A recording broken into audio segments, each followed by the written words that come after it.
So I've gotten a few questions from some newer folks in the last couple weeks. And one of those questions was, what is the difference between the in-service event and service connection? And I thought, it's kind of worth going into, quite honestly. So let's talk about it today. Thanks for joining me today to talk about in-service events versus service connection. There's a big difference between the two. They're both intertwined, but I think we all need to know it. Before we get started, I'd appreciate it if you'd like, share, subscribe to the channel. It really helps get the word out more and more to other veterans who may be able to use this information. In addition to that, if you can just let the video run, it will hit more and more veterans as well. So the more that you can do to help spread the word, the more you're part of the solution. All right, so let's talk about the difference between in-service event and service connection. A lot of people like to start with the in-service event. I'm going to go ahead and start there just because I think it's easier to go through and explain. An in-service event,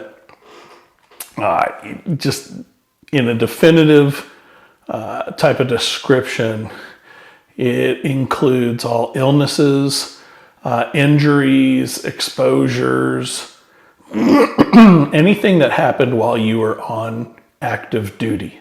Combat injuries, accidents, whether those are because of your time in the military or if you were in a car wreck while you were in the military, regardless of whether you were driving a military vehicle, that was on service time and you have long-term sustained injuries and diagnoses from those.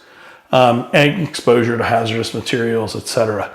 Those are in-service events. For myself, I had an in-service event where a good friend of mine was killed in a plane crash during a training exercise, and it really it snapped me a little bit, quite honestly, back then. So, and I still feel some of the residuals from that today. So, the way that in-service events are typically documented is you've gone to see medical about them, or there's a proven event that happened. Like in my case, I didn't necessarily go see medical after the crash that happened, the accident that happened where a friend of mine was killed. But I was able to prove that actually happened and that we had a connection, right? Our connection was we served in the same unit, and then that person was killed. And then, I found out about it, and there's just a string of things that go along with that, right? So that's one of the ways that you can document your in-service events is just by whatever happened, but also by, hey, this is in my medical record that I went to go see medical. You got in a car wreck, you broke a back, you broke a leg, you broke a hip, whatever. It's still giving you problems to today. When you were in the military, you probably went to the doc for that. So you need to have that medical evidence in there as well. So that helps you define what an in-service event is, right? Now, what's a service connection? Service connection is a little bit more interesting because a service connection is basically, I have a diagnosis today of, I'll go with one for me. I have a diagnosis of asthma, right? And it's directly attributed to the time that I spent in theater in the Gulf when there was smoke and crap flying around, right? It's also attributed to the fact that I was working on the flight line and I had jet fuels and other, contaminants and exposure related things out there. So I had an in-service event, which was my exposure.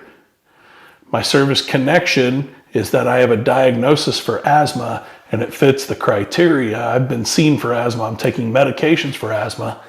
And that service connection is what takes the medical evidence, the in-service event, the service connection that brings the two together and the current diagnosis and really builds that entire case for a very successful VA claim. So, there's other types of service connection as well.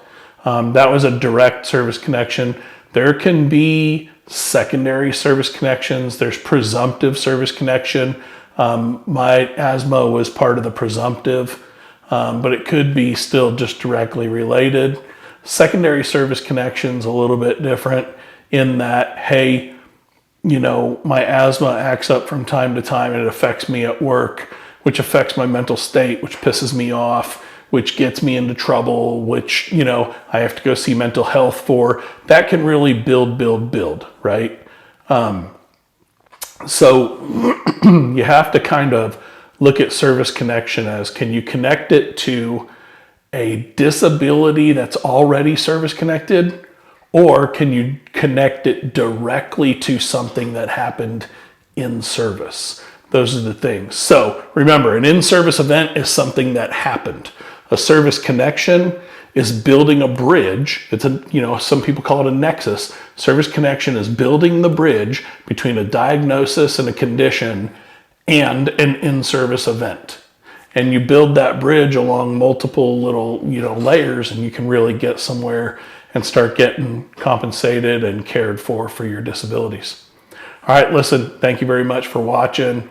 Again, like, share, subscribe. Appreciate it. Take care.